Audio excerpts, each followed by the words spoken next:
I apologize, the other video got cut off. We were almost done with example 2. The last one we had left to plug in is the x value of positive 2.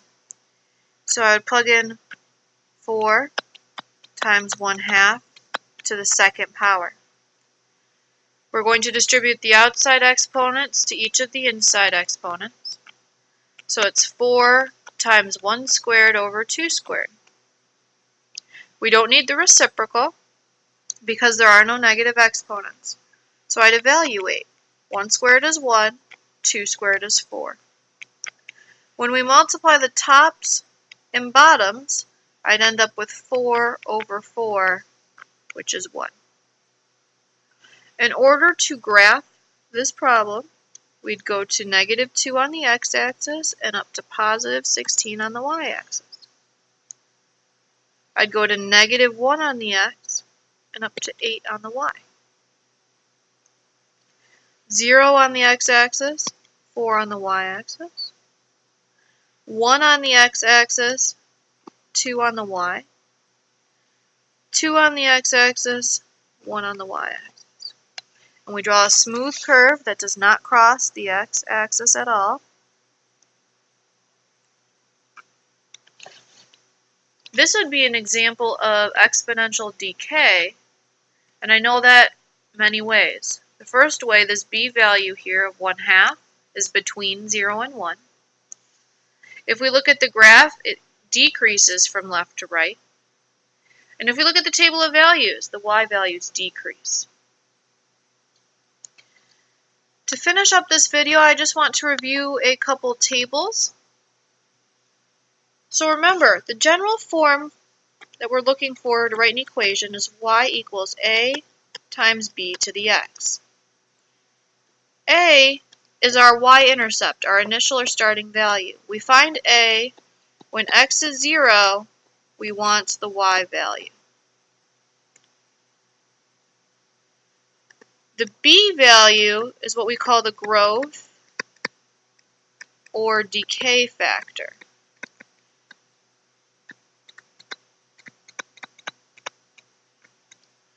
It's essentially what you're multiplying the y values by. Multiply is key. So I'm going to do a couple examples. I can start with this one right here. I'll call this one example 1. The first thing we look for is the a value. Remember, the a value when x is 0, it's the y value when x is 0. So in this case, our a value is going to be 1. We get the b value by figuring out what is being multiplied each time by the y values. So I notice each time my y value is being multiplied by 2. So b would be 2. Now let's say we did not notice that. A way that we can tell that works for all the problems is if you work backwards. So if I go from right to left, I could divide. So if I did 4 divided by 2, that's 2. That's another way to get the b value. So if you're going left to right, it's what you're multiplying by. But if you can't see what's being multiplied, you can go right to left and divide the right number by the left number. Once we have an a and b value, we will plug a and b into our formula that we had up there.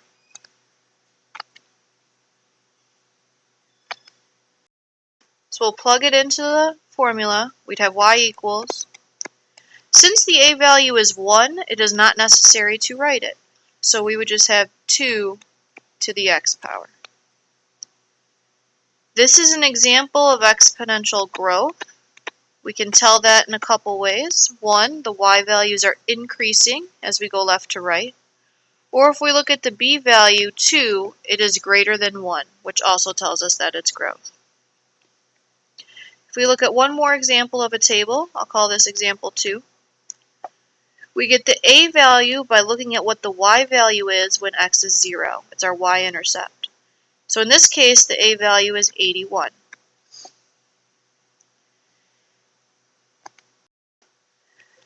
We have the a value. Now we need a b value. Now I do want to address a mistake in this table. This last value should be a 9, not a 3. Okay, this makes the table true. So we found our A value. To get the B value, again, you want to see what Y is being multiplied by each time as you go left to right. We might notice that the numbers are getting smaller.